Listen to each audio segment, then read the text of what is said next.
জীবনটা বাঁচার জন্যে অনেকে মনে করে যে জীবনটা যদি মনোরম হয়, অর্থাৎ যা কিছু আনন্দ ফুর্তি জীবন বাঁচার যা কিছু আহ, আহ, সুন্দর উপকরণ আছে সেগুলো সব যদি উপভোগ করা যেতে পারে তাহলে হয়তো জীবনটাকে বলা যেতে পারে একটা সফল জীবন। অপরদিকে কারো কাছে ব্যস্ত জীবন, অর্থাৎ তারা যে ব্যাপারের বা যে দক্ষতার পেছনে তারা ছুটছে সেই দক্ষতার ক্ষেত্রে যদি কিছু অর্জন করা যায়, যেমন কেউ বিজ্ঞান নিয়ে চর্চা করছেন এবং সে যদি জীবনে একটা কিছু নতুন আবিষ্কার করতে পারেন, বা যে খেলা নিয়ে সারা জীবন ব্যস্ত সে যদি খেলার কোনো নতুন টেকনিক বা কোনো ধরনের নিয়ম তৈরি করতে পারেন যাতে ভবিষ্যতের খেলোয়াড়দের সুবিধে হয়। অর্থাৎ কারো কাছে ব্যস্ত জীবনটাই হচ্ছে একটা সফল জীবন, যেখানে সে কিছু অবদান রাখতে পেরেছে। এবং আহ, তৃতীয় যে শ্রেণী রয়েছে তাদের কাছে মনে হয় যে জীবনের ওপারের জীবনটা নিয়ে যদি তারা চর্চা করে, যদি তারা বিলীন হয়ে যেতে পারে কোনো এক মতবাদের বিশ্বাসের জীবনটা কাটিয়ে দিতে পারে, তাহলে তাদের কাছে সেটি একটি সফল জীবন। তো চলুন আজকের আলোচনা শুরু করা যাক।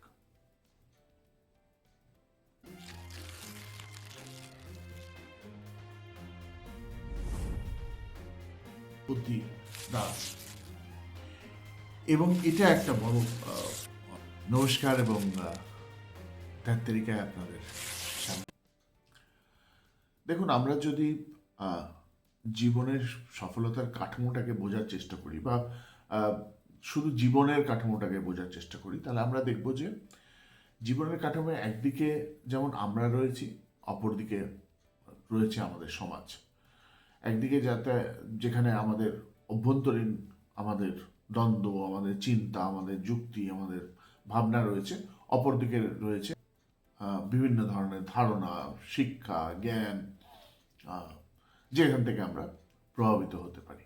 অর্থাৎ আমাদের এই গণ্ডির মধ্যে, এই গণ্ডি যেখানে একদিকে আমাদের নিজেদের সীমানা রয়েছে বা লিমিটেশনস রয়েছে, আমাদের বাইরের পরিবেশ রয়েছে যা দ্বারা আমরা প্রভাবিত হই এবং যেটা আমাদের অজান্তে বা আমাদের অন্তত ক্ষমতার বাইরে কখনো বাধা হয়ে আবার কখনো আমাদের জন্য উপকারী একটি পথ হয়ে আমাদেরকে নির্দেশনায় বা আমাদের জীবনযাত্রায় সাহায্য করে। এবং এর ফলে আমাদের যে বিভিন্ন ধরনের অভিজ্ঞতা তৈরি হয়, যেখান থেকে আমরা শিখি, যেটাকে আমরা প্রয়োগে আনি, যেখান থেকে আমরা ওই ক্লাসিফাইড মেমোরি থেকে আমরা তুলে ধরে আমরা ট্যাগ করি। এই কাঠামোর ভেতরে রয়েছে আপনার দ্য 3 Ps অ্যান্ড 3 Cs।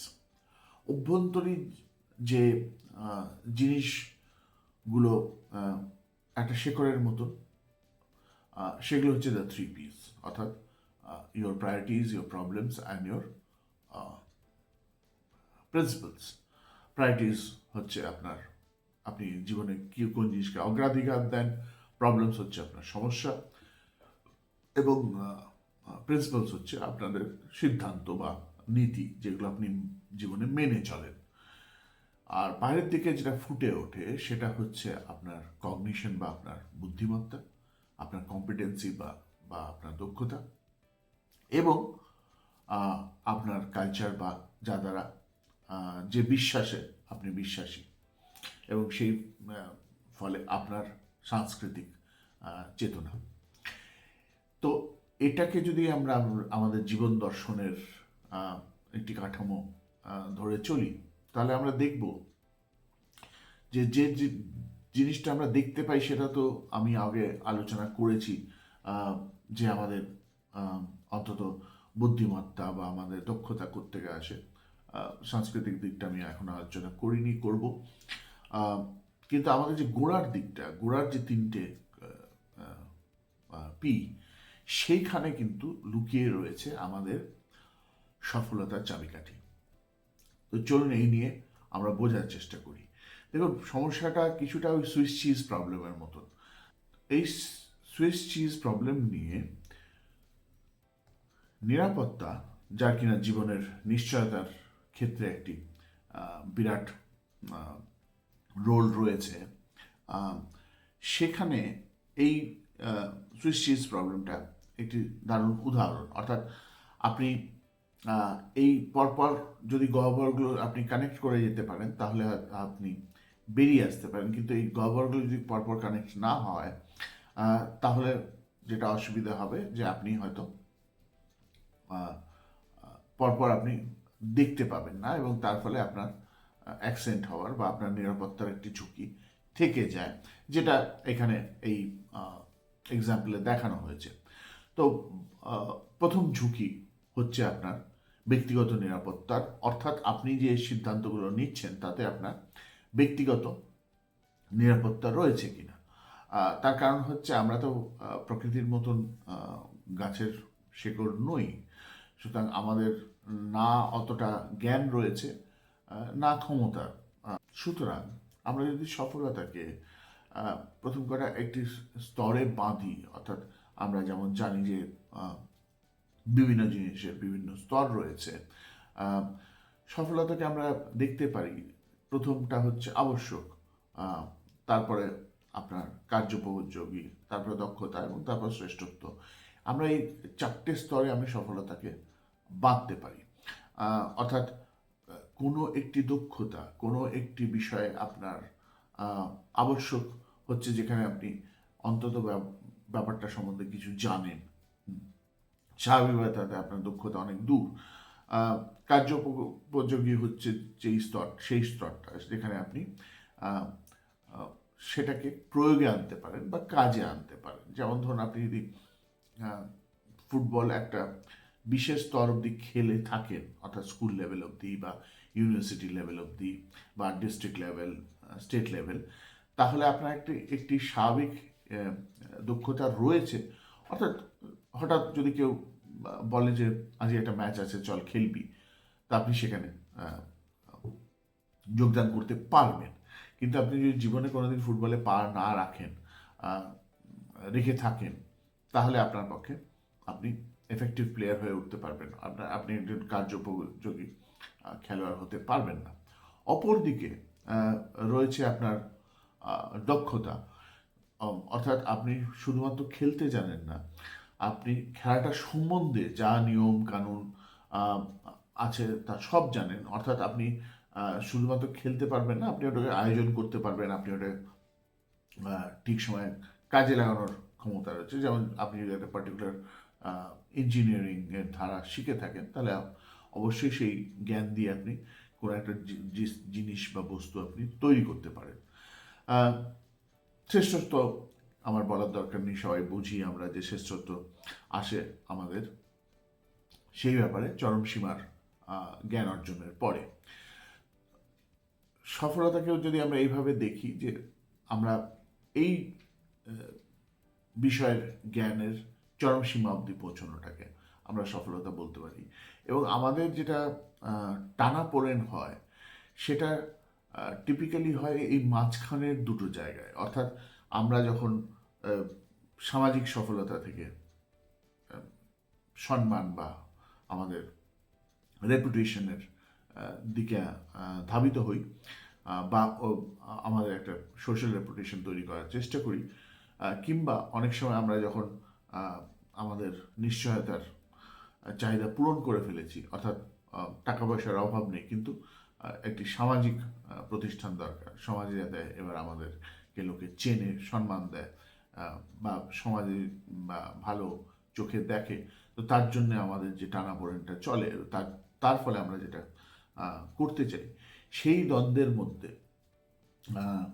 অনেকে সারা জীবন কাটিয়ে ফেলে, এবং তাদের সফলতা বা অসফলতা অনেক সময় লুকিয়ে থাকে এই সামাজিক কাঠামোর মধ্যে, এবং এই চাহিদাদের মধ্যে তারা তাদের সফলতা বা অসফলতা দেখে। এর জন্য যেটা দরকার সেটা হচ্ছে আপনার সঠিক প্রত্যাশা। অর্থাৎ আপনি যখন কোনো জিনিস দ্বারা অনুপ্রেরিত হচ্ছেন, তো আপনার প্রত্যাশা যদি তার সাথে সামঞ্জস্য না রাখে, তাহলে স্বাভাবিকভাবে আপনার প্রত্যাশা মিটবে না। ঠিক যেমন আপনি যদি একদম নিম্ন স্তরে আপনি শারীরিক চাহিদা আহ, সেটা মেটাবার জন্যে আপনাকে আপনার প্রত্যাশার ম্যানেজমেন্ট করা, আহ, অর্থাৎ আপনার প্রত্যাশাকে একটু কম রাখাটা সঠিক। যেমন যে আপনি যদি কোথাও আটকে যান, আপনি কোথাও ঘুরতে গেছেন এবং হঠাৎ ঝড় বৃষ্টিতে আপনি আটকে গেছেন, ফোনও চলছে না, আপনি কোনো যোগাযোগ করতে পারছেন না, তো তখন আপনার খাদ্যের প্রত্যাশা, যেটা কিনা একদম বেসিক সার্ভাইভাল নিড, এটা হতে পারে না যে আমি একটা একটা ভালো থাই বা চাইনিজ ফুড অর্ডার করবো, কারণ আমরা একে তো ঘুরতে এসেছি, প্লাস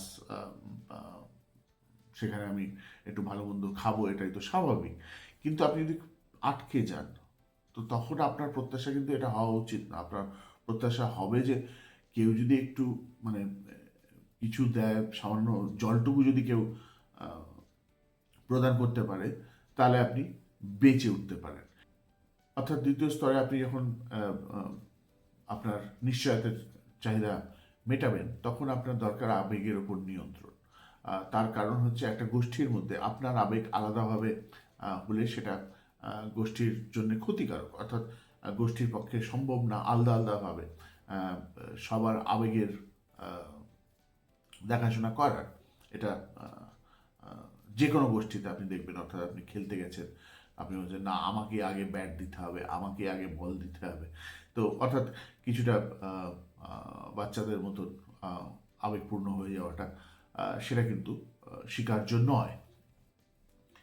এরপরে আপনি যখন নিজের আহ, সামাজিক প্রতিষ্ঠা বা আপনার নিজের সম্মান খোঁজার চেষ্টা করেন, সেখানে কিন্তু আর আবেগ দিয়ে কাজ চলে না, সেখানে আপনার দরকার বুদ্ধিমত্তা। অর্থাৎ কারণ হচ্ছে এতগুলো লোকের মধ্যে যাকে সমাজ সবচেয়ে বুদ্ধিমান মনে করবেন, তাকেই না সম্মান দেবেন। হ্যাঁ, তো এই যে বিভিন্ন যারা নেতা নেত্রী হন, এবং শুধুমাত্র আমি রাজনীতির ক্ষেত্রে বা সমাজনীতির ক্ষেত্রে বলছি না, বিভিন্ন কার্যক্ষেত্রে, বিভিন্ন কর্মক্ষেত্রে, তারা সবাই আহ, আহ, নিজেদের মধ্যে নেতৃত্বের নিদর্শন দেখাতে পারেন। অর্থাৎ এই স্তরগুলো পার করে তারপরে আপনি আত্মতৃপ্তি, আত্ম উপলব্ধির স্তরে যাবেন, যেখানে অবশ্য আপনাকে কিছু বাহ্যিক দেখাবার নেই, সব কিছুই অভ্যন্তরীণ। আহ, তো সুতরাং আপনার যতক্ষণ না সঠিক প্রত্যাশা আপনি তৈরি করতে পারবেন, আপনি সে অনুপ্রেরণাটাই আনতে পারবেন না যা দ্বারা আপনি সফল হতে পারেন।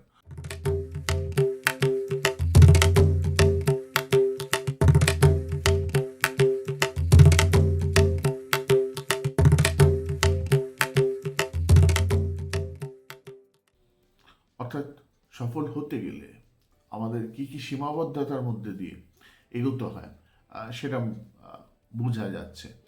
এবার আমি আমাদের ওই তিন থ্রি পিস বা আমাদের এই শেকড়ের তিনটে দিক, অর্থাৎ আমাদের প্রবলেমস, প্রায়োরিটি এবং প্রিন্সিপালসের দিকে এগোবো, এবং সেখানে দেখবো যে আমাদের কি কি ধরনের অসুবিধার সম্মুখীন হতে পারে, বা তার পেছনের কাঠামোগুলো ঠিক কিরকম। তো প্রথমে যদি আপনি সমস্যা দেখেন, আহ, সমস্যার সমস্যাই হচ্ছে যে আমরা সমস্যাটাকে বুঝতে অনেক সময় পারি না। দেখুন, যে কোনো সমস্যা এই পাঁচটা রকমের মধ্যে একটি রকমের। অর্থাৎ আপনার কাছে কোনো সমস্যা হতে পারে যে যে কোনো একটা অপ্রয়োজনীয় জিনিস ঢুকে পড়েছে, অর্থাৎ যেটাকে আমরা আনওয়ান্টেড বলি, সেটা একটি সমস্যা। দ্বিতীয় হচ্ছে আনসার্টেনটি, অর্থাৎ আপনার ভবিষ্যৎ সম্পর্কে বা আগে কি করবেন তার সম্বন্ধে আপনার কাছে সাধারণ জ্ঞানের অভাব রয়েছে। তো সেটা একটি সমস্যা। তৃতীয় হচ্ছে যে সমস্যার রকম ফের হচ্ছে যে কিছু একটার অভাব, অর্থাৎ কিছু একটা দরকার, এবার সেই সমস্যাটাকে মেটানো। যেমন কার্যক্ষেত্রে আপনাকে একটা বিশেষ দক্ষতা সম্পন্ন একটা মানুষের দরকার, সেটা একটি সমস্যা। আপনি শিখছেন, সেখানে আপনাকে জ্ঞান দেওয়ার মতন একটি ভালো শিক্ষক বা একটি ভালো সংস্থা খুঁজে বার করা, সেটি একটি সমস্যা। আপনি জীবনে একটি সীমিত অর্থ আছে এবং সেটাকে আপনি বাড়াতে চান যাতে আপনার জীবনযাপন সহজ হয়, সেটা একটি সমস্যা। আহ, অর্থাৎ মিসিং বা কোনো জিনিসের অভাব বা কোনো সেটা বস্তু হোক, সেটা বিজ্ঞান হোক, সেটা আহ, আহ, জ্ঞান হোক, তার অভাবটা আপনার দ্বিতীয় ধরনের একটি সমস্যা। চতুর্থ সমস্যা হচ্ছে ওই প্রত্যাশার সমস্যা, অর্থাৎ আপনার কোনো একটা জিনিস আহ, আছে কিন্তু তাই দিয়ে আপনি ঠিক খুশি হচ্ছেন না।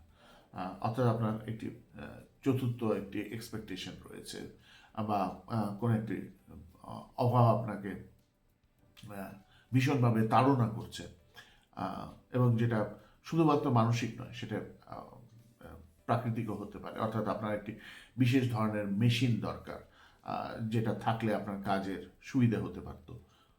সুতরাং একটি ভালো মেশিনের প্রত্যাশার সমস্যা, তাই না? তো সেটা আপনাকে সফল হতে দিচ্ছে না, আপনাকে আপনার প্রোডাকশনকে বাড়াতে দিচ্ছে না, বা আপনার কার্যকারিতার মধ্যে এফিসিয়েন্সি আনতে দিচ্ছে না, দক্ষতা আনতে দিচ্ছে না। এবং পঞ্চম ধরনের সমস্যা হচ্ছে কোনো একটা বিষয়ে দ্বিমতের সমস্যা, অর্থাৎ আপনি কোনো কাজ এগোচ্ছেন এবং তাতে আপনার যারা সহকর্মী রয়েছেন, বা যারা আপনার সাথে কাজ করেন, বা যে কোনো একটা মতবাদের ক্ষেত্রে, ধারণার ক্ষেত্রে, সামান্য অনেক সময় পরিবারের মধ্যে, যে আপনি পরিবারটাকে কিভাবে এগিয়ে নিয়ে যাবেন তার সম্বন্ধে আপনার ধারণার বা আপনার ভাবনা চিন্তার একটি দূরত্ব। যত সমস্যা আছে তার এই পাঁচটার মধ্যে কোনো একটা কিন্তু উপযুক্ত হবে তার উত্তর দেওয়ার জন্য। অর্থাৎ আমরা যদি সুনির্দিষ্ট না করতে পারি, আমরা দেখব যে একটি সমস্যার একের চেয়ে বেশি সমাধান রয়েছে, এবং তখনই হবে কনফিউশনটা, তাই না? তখনই আসবে আপনার অগ্রাধিকারের প্রশ্ন। অর্থাৎ সমস্যার আমি সমাধান তো পেয়েছি, কিন্তু কোন সমাধানটাকে আমি অগ্রাধিকার দেব এবং প্রয়োগে আনবো আমার সমস্যা মেটানোর জন্য। কারণ ওখানে আপনার স্বল্পকালীন বা দীর্ঘকালীন ভাবনা চিন্তার বা দর্শনের একটি সমস্যা আরও আসতে পারে। অর্থাৎ আমি কোন দর্শনটা প্রয়োগ করব, বা আমি কোন জিনিসটা প্রয়োগে আনবো। আমি কি আজকে কালের জন্যে সমস্যাটা হচ্ছে সেটাকে মেটাবো, নাকি আমি খুব অনেক দিনের জন্য ভাববো। যেমন আমি একটি জিনিস বলতে পারি আপনাকে, এই যে রিসেন্টলি আমাদের এই যে পেপার লিকস নিয়ে এবং এই যে এত প্রোটেস্ট হলো, আপনারা কি জানেন যে মূল সমস্যাটা কোথায়? মূল সমস্যাটা হচ্ছে, আমি এটা সম্বন্ধে এটুকু বলতে পারি, তার কারণ হচ্ছে আমার কাছে একটি কোম্পানি এসছিল, একটি রাষ্ট্রীয় তেল কোম্পানি, যারা প্রায়শই পরীক্ষা নেন, এবং তারা এসছিল কারণ আমরা এই এই এই কাজ করতাম। তো সেই রাষ্ট্রীয় তেল কোম্পানি এসছিল, এবং তখন আমরা বুঝতে পেরেছিলাম সমস্যাটা হচ্ছে, এই লিকটা হয় কোত্থেকে জানেন? এই লিকটা হয় ছাপাখানা থেকে। তার কারণ হচ্ছে আপনাকে ওই যে প্রশ্নটা তৈরি করতে হয় এবং তৈরি করে সেটাকে ছাপাতে হয়। এই ছাপানোর সময় এই ছাপাখানা থেকে লোকে কিন্তু লাখ লাখ টাকার জন্যে এই প্রশ্নপত্র বিক্রি করে দেন। তো তার মানে প্রশ্ন বানানোর সময় আপনার 4-5টা সেটের প্রশ্ন বানাতে, এতে কিন্তু লিকের সমস্যা হয় না। সমস্যাটা শুধুমাত্র ওই ছাপানোর ক্ষেত্রে হয়। তার কারণ হচ্ছে যে আমাদেরকে মানে দিতে হবে, আমাদেরকে ওই যে তারা উত্তর দিয়েছে, তো সেই উত্তরের ওএমআর শিট, বা ওই যেখানে মার্কিং করা হয় সেই শিটটা তাদেরকে দিতে হয় প্রমাণস্বরূপ। আমার কথা হচ্ছে যে আমরা যদি এতটা প্রগতি করে ফেলেছি, তো তাহলে এবং আমি জানি টিসিএস এর এরকম রয়েছে, স্কিল সেন্টার্স রয়েছে, যেখানে অনলাইন পরীক্ষা নেওয়া যায়। অনলাইন করলেই কিন্তু এই সব সমস্যাগুলো মিটে যায়।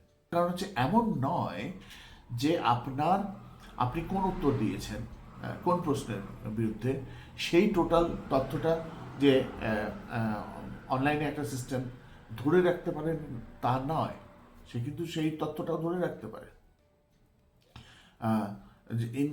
ইনফ্যাক্ট আপনাকে সময়ের সাথে, মানে at the level of seconds আপনাকে বলে দেওয়া যাবে যে মানে একটার সময় 1:22 এবং 56 সেকেন্ডে আপনি এই উত্তরটা দিয়েছিলেন। তারপরে স্ক্রিনশটস রাখা যায়, অর্থাৎ আপনি যখন পরীক্ষা দিচ্ছেন তখন আপনি কীরকমভাবে উত্তর দিচ্ছেন সেটা রাখা যায়। আপনার এত কিছুর দরকারই নেই, আপনার খুব সহজ। কিন্তু এই যে শিফটটা করলেই কিন্তু আপনার সুবিধে। এবার কেউ বলতে পারে যে না, তাহলে তাতে তো সাইবার অ্যাটাকস হতে পারে।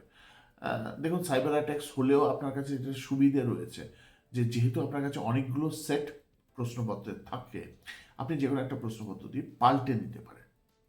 অর্থাৎ গোড়ার যে সমস্যাটা, সেই সমস্যাটাকে কেউ সলভ করছে না। যে কেউ যদি প্রশ্নপত্র ফাঁস করে দেয় তার জন্য তার পেছনে এত দণ্ড হ্যান ত্যান করছি, কিন্তু আমরা যে সামান্য একটা ব্যাপার যে আপনাকে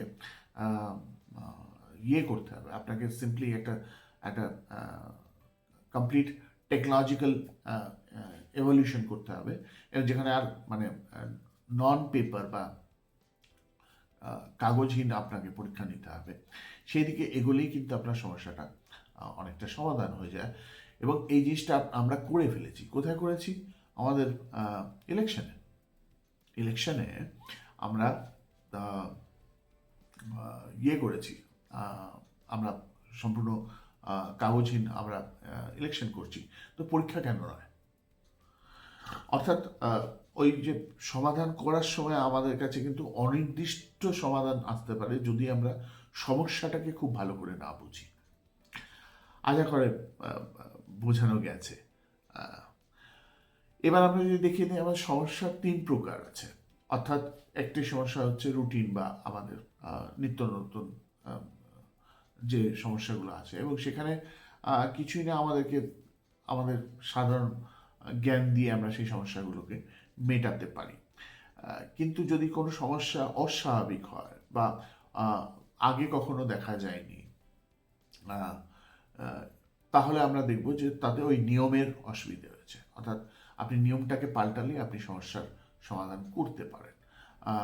তার কারণ হচ্ছে সমস্যার এসে দাঁড়ায় একটি নিয়ম না মানার ফলে। আমি তার একটি উদাহরণ আপনাদের এখনই দেখাচ্ছি। এবং তৃতীয় সমস্যা হচ্ছে যেখানে আপনার কাছে কোনো অভিনব, কোনো সৃজনশীল উত্তরের প্রয়োজন রয়েছে। তো ইউরোপিয়ান ইউনিয়ন ঠিক করে যে আমরা যে কজন ড্রাইভার মারা যান বা যাত্রীরা অ্যাক্সিডেন্টে, কার অ্যাক্সিডেন্টে বা ট্রাক অ্যাক্সিডেন্টে মারা যান, তাদের শরীরের বিভিন্ন অঙ্গকে আমরা যদি কাজে আনতে পারি, যাতে যাদের সেই অঙ্গগুলো দরকার তারা উপকৃত হতে পারে। অর্থাৎ তারা একটি ফর্ম তৈরি করেন যেখানে তারা সকল ড্রাইভারদের যখন তাদেরকে লাইসেন্স ইস্যু করে তখন তাদের থেকে সেই সম্মতিটা নিয়ে নেওয়া হয় যে যদি কাল ভবিষ্যতে আপনার কোনো অ্যাক্সিডেন্ট হয় যেখানে আপনার মৃত্যু হয়, তাহলে আপনি আপনার অঙ্গ গুলোকে, বিশেষ করে যে অভ্যন্তরীণ যে অঙ্গগুলো রয়েছে, অর্থাৎ লিভার, কিডনি, হার্ট, এইগুলো আপনি অন্যকে দান করতে আপনি আপনার সম্মতি দিতে চান। এবার এই সম্মতিগুলো যখন গ্রহণ করা হচ্ছিল, তো দেখা গেল যে অদ্ভুতভাবে ডেনমার্কে, যেটা কিনা একদম খাস স্ক্যান্ডিনেভিয়া, ইউরোপ, সেখানে ড্রাইভারের সম্মতি মাত্র 4%।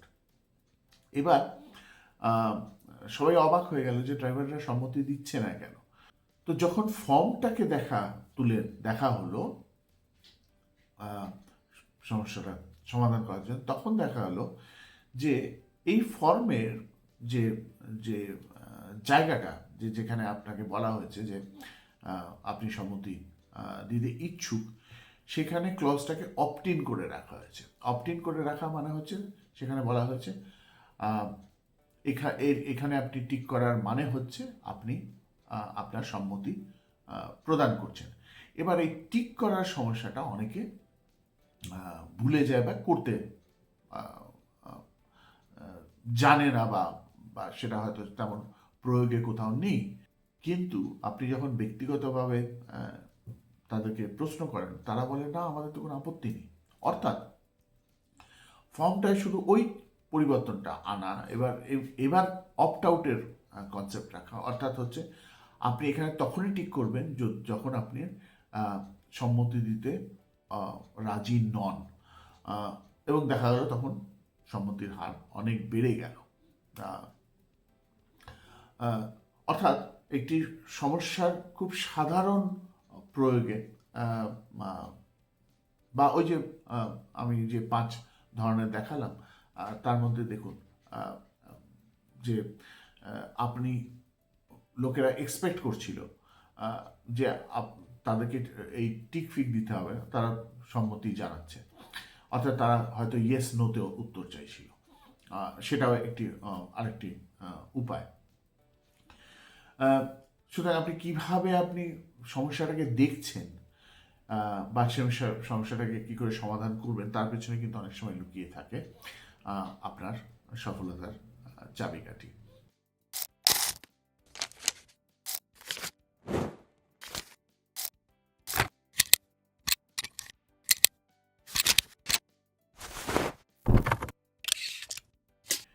কিউটিএম এর কনসেপ্ট বলে যে যখন আপনি কোনো জিনিসের শ্রেষ্ঠ মান চান, তখন আপনাকে সময় এবং অর্থ দুটোরই সীমানা আপনাকে কিন্তু খুলে দিতে হবে।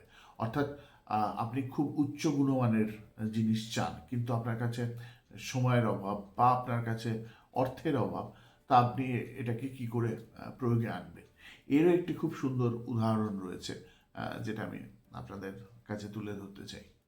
একটা সময় ছিল যখন জাপানিজ কার্স, অর্থাৎ জাপানি যে কারগুলো ছিল, টয়োটা, হন্ডা, এরা আমেরিকান মার্কেটকে একদম ক্যাপচার করে ফেলেছিল এবং তাদের দৌরত্ব চলছিল আমেরিকায়।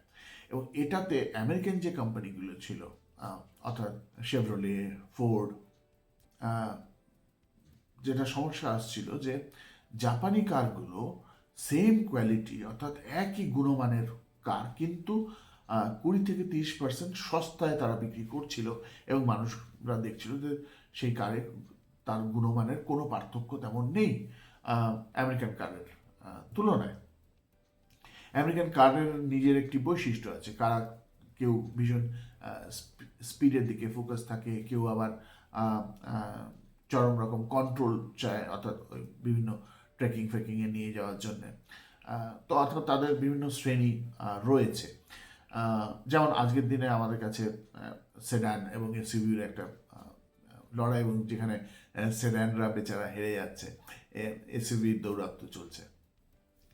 তো জাপানিজ কারগুলো কি করে এই 20-30% কম দিচ্ছিল, সেটার সমাধান কিছুতেই খুঁজে পাচ্ছিল না। তার কারণ হচ্ছে গাড়িটা যখন চলছে, তাতে গাড়িতে কোনো সুরক্ষার কোনো অসুবিধা হচ্ছিল না। তো শেষমেশ তখন তারা একটি জাপানি কার খোলেন, এবং খুলে যেটা দেখেন, তখন তারা বুঝতে পারেন যে জাপানি বুদ্ধিমত্তা কত শ্রেষ্ঠ। যে জাপানিরা যেখানে সুরক্ষার কোনো ব্যাপার ছিল না, সেখানে তারা সলিড স্টিল যন্ত্রপাতি ব্যবহার না করে সেখানে তারা প্লাস্টিক বা অল্টারনেটিভ ধাতু ব্যবহার করছিল। এর ফলে দামটা তারা ওই 20-30% কমিয়ে আনতে পেরেছিল, যেটা কিনা আমেরিকানসরা করছিল না। আমেরিকানসরা সব জায়গায় একদম সলিড স্টিলের যন্ত্রপাতি বা আপনার এই নাটবল্টু ব্যবহারে এনেছিল, এবং তার ফলে তাদেরকে বেশি দামের জিনিস তৈরি করতে হয়েছিল। এবং এই সমস্যাটা আজকের দিনেও রয়েছে আমেরিকায়। আমেরিকায় কিন্তু জিনিসের গুণগত মান ভীষণ ভালো হয়, তার কারণ হচ্ছে তারা শ্রেষ্ঠ জিনিসটা প্রয়োগে আনে। তারা বিশ্বাস করে যে তাদের নিজের দেশের লোক, সুতরাং নিজেদের দেশের লোককে আমরা ঠকাবো না, আমরা শ্রেষ্ঠ জিনিস দেবো, তার জন্য হয়তো একটু দামটা বেশি নেব। ইনফ্যাক্ট এই ধারণাটা যদি আমাদের ভারতবর্ষে আসে, তাহলে আমরা কিন্তু আহ, অনেকটা আমরা পাল্টে যেতে পারি, কিন্তু আমাদের একটা সমস্যা রয়েছে এই দামাদামি নিয়ে, এটাও একটি আলোচনার বিষয়। তো জায়গাটায় পৌঁছাই, সেটা হচ্ছে এই অগ্রাধিকারের সমস্যা। এবং এই সমস্যাটা কিন্তু ভীষণভাবে দেখা যায় যে আমরা অনেক সময় বুঝতে পারি না যে কোন জিনিসটাকে অগ্রাধিকার দিতে হবে। সেটা পড়াশোনার ক্ষেত্রে হোক, সেটা আপনার জীবন ধারণের ক্ষেত্রে হোক, বা সেটা আমাদের কার্যক্ষেত্রে হোক। তা আমরা যদি খেয়াল করি যে সবার আগে আমাদেরকে বুঝতে হবে যে আমরা কিন্তু একটি আহ, আহ, যেটাকে সার্কেল অফ ইনফ্লুয়েন্স বলে, অর্থাৎ আপনার প্রভাব কোন বলয়ের উপর খাটবে তার দ্বারা নির্ধারিত হয় যে আপনাকে অ্যাকচুয়ালি আসলে কোন জিনিসের আপনাকে প্রভাব খাটানো উচিত এবং সময় নষ্ট করা উচিত বা উচিত না। তো আমরা যদি আমাদের সমাজটাকে দেখি, আমরা সমাজটাকে 3 ভাগে ভাগ করতে পারি। একটি হচ্ছে আপনার ব্যক্তি, অর্থাৎ যেখানে আপনি এবং আপনার পরিবার। আর দ্বিতীয় হচ্ছে সেই বলয়টা, তারপরের বলয়, যেটি হচ্ছে আপনার পাড়াপড়শি, আপনার চারিদিকের বন্ধু বান্ধব এবং আপনার আত্মীয় স্বজন। অর্থাৎ যেই বলয়ের ওপর আপনি নিত্য নতুন প্রয়োগ করতে হয়তো পারেন না, বা আপনার কিন্তু আপনি তাদেরকে বুদ্ধি দিতে পারেন, তাদেরকে সহযোগিতা করতে পারেন। এবং যে তৃতীয় বলয়টা রয়েছে সেটা হচ্ছে দ্য লার্জার ইকোসিস্টেম, অর্থাৎ আপনার দেশের অর্থনীতি, আপনার দেশের নিয়ম কানুন, আপনার ভৌগোলিক বিভিন্ন ধরনের মতবাদ, যা কিনা আপনাকে প্রভাবিত করে, বা আপনি তার প্রভাবের প্রতি আপনি হয়তো একটি কমেন্ট করতে পারেন, কিন্তু তার বেশি কিন্তু আপনার ব্যক্তিগত কোনো প্রভাব নেই। এবার আপনি যদি খেয়াল করেন, আমরা প্রচুর সময় নষ্ট করি যে জিনিসের উপর আমাদের প্রভাব খাটবে না সেই ব্যাপারে আমাদের মতামত জানানোর জন্য। এর ফলে কি হয়, আমাদের একটি তৃপ্তি হয় মস্তিষ্কের, কারণ যে আমরা যেটা আমাদের সাধ্যের বাইরে, আসলে সেটা আমাদের মস্তিষ্কও বোঝে যেটা আমার সাধ্যের বাইরে, কিন্তু তাদের মনে হয় যে আমি সেখানে একটা কিছু অবদান করতে পারলাম, আমার বুদ্ধি বা আমার ধারণাটাকে অবদান করতে করার ফলে আমরা আমি একটি শ্রেণীগতভাবে আমি একটু উচ্চ শ্রেণীতে অবতীর্ণ হতে পারলাম। আমি অলরেডি বলেছি যে এই যে বিভিন্ন বিষয় নিয়ে গল্প করা বা বসে আড্ডা দেওয়াটা, এটা শুধুমাত্র প্রাইমেটসের মধ্যে এবং হোমোনয়েডসদের মধ্যেই কিন্তু দেখা যায়। এটা কিন্তু এই প্রবণতা অন্য স্তন্যপায়ী জানোয়ারের মধ্যে কিন্তু আপনারা দেখতে পাবেন না। অর্থাৎ এটাও তার একটি প্রাকৃতিক কারণ রয়েছে বা জৈবিক কারণ রয়েছে। তো আমরা এই যে নিজেদেরকে নিজেদের বলয়ের মধ্যে আবদ্ধ রাখতে পারি না, তার ফলে কি হয়, আমাদের অনেক সময় আমরা আননেসেসারি, অপ্রয়োজনীয় জিনিসে আমরা ঢুকে পড়ি এবং সেখানে আমরা আমাদের নাক মাথা সব কিছু গলানো শুরু করে দিই এবং তার ফলে আমরা বিপদেও পড়ি। এবং এর শুধুমাত্র আমি রাজনৈতিক বা আমি সেদিকটা বলছি না, আমি অনেক সময় খুব এন্টারটেনিং ভিডিওসও আছে, ওই ফেলস ভিডিওস যেগুলো হয়, যেখানে আপনি দেখতে পারবেন আপনার ওই কাজে ঢোকা উচিত ছিল না, বাট আপনি করতে গেছেন এবং আপনি একটা বিপদে পড়েছেন এবং তাতে লোকে হাসাহাসি করছে। তো এই বলয়টাকে বোঝা আপনার কিন্তু সাফল্যের একটা বিরাট চাবিকাঠি। তার কারণ আমি আগেও এটা বুঝিয়েছি যে যারা খুব সফল হয় তারা তারা ভীষণ স্বতন্ত্র স্বভাবের, এবং তার ফলে তারা কিন্তু ভীষণ লোভীও হন বা সেলফিশ হয়, এবং তার ফলেই তারা সফল হন। অর্থাৎ আপনি যত নিজের কাজে মনোযোগ করবেন বা আপনি যত বেশি সেলফিশ হবেন, তত বেশি কিন্তু আপনি আসলে সফল হবেন, কারণ আপনার চিন্তাগুলো ভীষণ ব্যক্তিকেন্দ্রিক।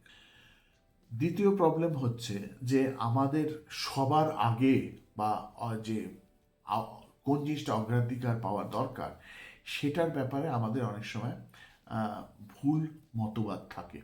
যেমন আমরা অনেক সময় মনে করি যে কোনো একটা জিনিস সাধারণভাবে, এবং এটি আমার অনেকেরই জীবন দর্শনে আমি দেখেছি যে মোটামুটি করতে পারলেই তো হলো, আমিও পাস করেছি। এবার আপনি যদি পাস করে আপনার মনে মনে হয় যে আপনার, সুতরাং আপনাকে আহ, উম, একটি বিশেষ স্তরে যা যা আহ, সব আহ, আহ, আছে, অধিকার আছে, আপনি সকল অধিকারের অধিকারী, সেটা ভাববেন, ভাবাটাও একটি বোকামো। আহ, এর খুব সুন্দর নিদর্শন হচ্ছেন মাইকেল ফেলপস। মাইকেল ফেলপস তার জীবনে অলিম্পিক্সে 23টা গোল্ড, 2টো সিলভার এবং 3টে ব্রোঞ্জ মেডেল পেয়েছেন। আমরা এখানে গোল্ড তো দূর, মানে ব্রোঞ্জ মেডেল পেলেই আমরা মনে করি যে আমাদের একটা বিরাট সফলতা আমরা পেয়েছি, অর্থাৎ ওই যে শ্রেষ্ঠত্বটা আমি কথা বলছিলাম।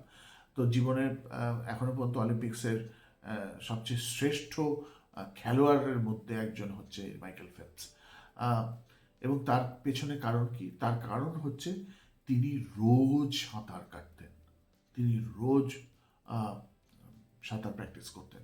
অর্থাৎ ওই যে ভীষণভাবে সেলফিশলি তিনি তার দক্ষতাকে তিনি বাড়িয়ে চলতেন। মানে যে 5টা স্বর্ণপদক পেয়ে যায় সে মনে করে যে আমার আর কিছু করার দরকার নেই, আমি সবচেয়ে শ্রেষ্ঠ, কিন্তু তা নয়।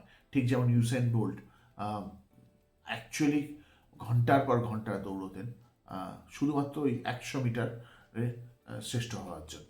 অর্থাৎ খুব স্বল্পতায় সন্তুষ্ট হয়ে যাওয়াটা এক ধরনের সফলতার আপনার বিরুদ্ধাচরণ ব্যবহার বা আচরণ। আমাদের ভীষণ দরকার যে আমাদের অগ্রাধিকার কি কি হবে, শুধু আজকের বা কালকের জন্য নয়, বাট পুরো বছরের জন্য, পুরো জীবনের জন্য কোথাও তৈরি করা বা লিখে রাখা। এর ফলে কি হয়, এবং সেটাকে আপনি যখন কিছু বছর পর পর আপনি বা কিছু মাস পর পর আপনি যখন ঘুরে দিয়ে তাকাবেন বা দেখবেন, তার ফলে আপনাকে প্রতিনিয়ত সেটা স্মৃতিতে থাকবে যে আপনি কি নির্ধারণ করেছেন। দেখুন, আমরা যখন একটি বিশেষ বয়সে পৌঁছাই, 17, 16, 17, 18 এইসব বয়সগুলোতে, তখন কিন্তু আমাদের বিভিন্ন ধরনের এইসব চিন্তাভাবনা আসে, এবং সেটাই হচ্ছে সঠিক সময় যখন আপনি আপনার জীবনে আপনি কি কি উপার্জন করতে চান, কোন কোন বাউন্ডারিগুলো ক্রস করতে চান, সেইগুলোকে আপনাকে লিখে রাখা দরকার। আজকের জেনারেশনের মধ্যে ভীষণ অনুশীলন ধারী যেমন লোকজন রয়েছেন বা বাচ্চারা রয়েছেন, একইভাবে কিন্তু বাকেট লিস্ট তৈরি করা লোকজনও রয়েছে, এবং যেটা সামাজিক মাধ্যমে বেশ বিখ্যাত, যে সবাই বাকেট লিস্ট তৈরি করছে। তারা কিন্তু জীবনের তারা কোন কোন জিনিস বা কোন কোন স্তর উপার্জন করতে চান সেটার কিন্তু লিস্ট বানাচ্ছে না, এবং তার ফলে কি হয়, তাদের অগ্রাধিকার এক ধরনের হয়, এবং তারপরে তারা দেখে যে তাদের জীবনটা হয়তো মনোরম কেটেছে। এবং সেটাকে আমি খারাপ বলবো না, আপনি যদি মনে করেন যে আপনার জীবনটা আপনি মানে আনন্দের মধ্যে, খুশির মধ্যে, কোনো বিশেষ উপার্জন ছাড়াই আপনি কাটিয়ে দিতে চান, কিন্তু আপনি মনে করেন যে সেটাই একটি সফল জীবন, বেশ, সেটা আপনার নীতি, এবং আপনি আপনার নীতি নির্ধারণ করার জায়গায় আমি কেউ নই। বাট আপনাকে যদি সামাজিক সাফল্যতার দিকটা দেখতে হয়, তাহলে কিন্তু এই প্রশ্নটা আসবেই, বা আপনার এই যে বিভিন্ন স্তর অতিক্রম করার আপনার মধ্যে যে অনুশীলন এবং অনুপ্রেরণার প্রয়োজন, সেটার কিন্তু আপনি অভাব একটি সময় গিয়ে বোধ করবেন। তৃতীয় জিনিস হচ্ছে যে আপনার action should reflect your resources, অর্থাৎ আপনি যা যা কাজ করবেন তাই দিয়ে আপনার কাছে কি ক্ষমতা আছে সেটা যেন বেরিয়ে আসে। এই নয় যে আপনার কাছে কি ক্ষমতা নেই, অর্থাৎ যেটাকে আমরা কমপ্লেনিং অ্যাটিটিউড বলি। অর্থাৎ আপনি কি করছেন, আপনি সকল সময় আপনি অভিযোগ করে যাচ্ছেন, আপনি সমস্যার কথা বলছেন, আপনি দায়িত্ব নিচ্ছেন না। এবং অগ্রাধিকার করতে গেলে আপনাকে কিছু জিনিস ছাড়তে হবে, বা আপনাকে ফোকাস আনতে হবে যে আপনার কাছে কি কি সক্ষমতা রয়েছে। অর্থাৎ আমি যদি খেলাধুলা করতে চাই, আমার কাছে মানে আগেই যদি আমার সবচেয়ে ভালো জুতোটার প্রয়োজন হয়, বা যেমন আমি এই যে ভিডিওগুলো বানাচ্ছি, আমার মুখ্য উদ্দেশ্য যদি ভালো দেখতে না হয়ে যদি ভালো কন্টেন্ট আপনাদের সামনে তুলে ধরাটা প্রয়োজন হয়, তাহলে আমি সেই দিকটায় অগ্রাধিকার দেব। আমি দেখব যে আমি যা যা বলার প্রয়োজন আমি সে সবগুলো কভার করছি কিনা, অর্থাৎ আমি সময় সময় এটা দেখবো না, যেটাকে আমি দেখিও না। আমি জানি তার ফলে অনেকে দেখতে চান না, লম্বা ভিডিও হয়ে যায় অনেকের, এই নিয়ে সমস্যা রয়েছে। কিন্তু ওই যে বললাম, সেই সমস্যাটা তাদের সমস্যা, তার কারণ হচ্ছে আমি তো বলছি, কারণ আমি মনে করি এই গুলো জিনিস বিচ্ছিন্ন নয়, এই সব জিনিস কিন্তু একত্রিত, এবং যেটা আমরা প্রিন্সিপালসের ক্ষেত্রে আমরা দেখব। এবং আপনাকে মনে রাখতে হবে যে এই যে অগ্রাধিকার আপনি নির্ধারণ করছে, সেগুলো আপনি রিয়ালিটিতে আপনি যেভাবে দেখেন, আপনি দেখেন অ্যাজ প্ল্যানস, ওই অ্যাজ বাকেট লিস্ট। তো আপনাকে মনে রাখতে হবে জীবনে কিন্তু প্রচুর প্ল্যান থাকতে পারে, রাইট? এবং আমরা বিশেষ করে আমরা কিন্তু খেয়াল করবেন, আমরা প্ল্যান করি ওই একটা সামাজিক বন্ধুত্ব রক্ষায়, আত্মীয়তা রক্ষায় আমরা প্ল্যান বানাই। কিন্তু যারা ভীষণভাবে নিজেদের জীবনে একটি সফলতার স্তর উত্তীর্ণ করতে চায়, তারা কিন্তু তাদের ব্যক্তিগত প্ল্যান বানায় যে আমি কি করে জীবনটাকে উত্তর করব। তো আমাদের মনে রাখতে হবে যে আমাদের কিন্তু অশেষ প্ল্যান থাকতে পারে, আমাদের কিন্তু প্রচুর প্ল্যান আমাদের কাছে থাকতে পারে। আমাদের দরকার হচ্ছে যে আমাদের অগ্রাধিকার দ্বারা কোন প্ল্যানটাকে আমি আগে এক্সিকিউট করব, অর্থাৎ কোন প্ল্যানের পথে আমি আগে চলবো, সেটা নির্ধারণ করা। এবং এখানে কিন্তু আপনাকে মনে রাখতে হবে যে সময়টা আমাদের কাছে বয়স হিসেবে আসে। সুতরাং আপনার যদি কিছু আপনি প্ল্যানস বানিয়ে থাকেন, তার সাথে কিন্তু এটাও লিখবেন যে এই বয়সের মধ্যে আমি সেটাকে প্রাপ্ত করতে চাই।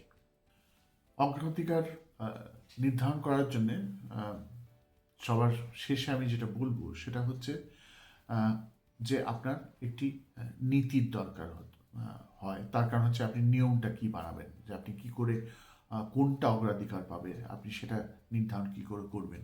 আমরা প্রায়ই দেখি অনেকে নালিশ করে যে আমি জীবনে এটা করতে চেয়েছিলাম বাট আমি পারিনি, তার কারণ হচ্ছে এই সমস্যাটা ছিল, বা আমি এই জিনিসটা বুঝিয়ে উঠতে পারিনি যে এই জিনিসটা করলে কি ভালো। এবং এটা বিশেষ করে আপনি দেখবেন সৃজনশীল ক্ষেত্রে ভীষণ হয়, অর্থাৎ আমি কেন গিটার বাজাবো, বা গিটার বাজানোটাকে আমি কেন ভবিষ্যৎ করব, বা ছবি আঁকাটাকে, বা নৃত্যশিল্প, বা যে কোনো কলা, ইভেন আপনার যেটাকে পটরি বা এই যে আর্টসগুলো আছে, এইগুলোকে আমি আমার অগ্রাধিকার দিয়ে এবং এটাকে আমার কেরিয়ার বানাবো।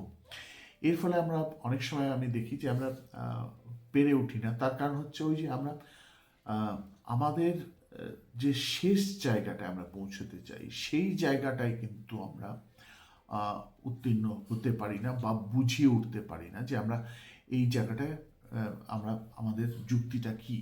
এবং এটাকেই বলে মানে the concept of first principles, অর্থাৎ আপনি একদম মৌলিক ভিত্তি ধরে আপনি আপনার যুক্তি, আপনার তর্কটাকে দাঁড় করাবেন।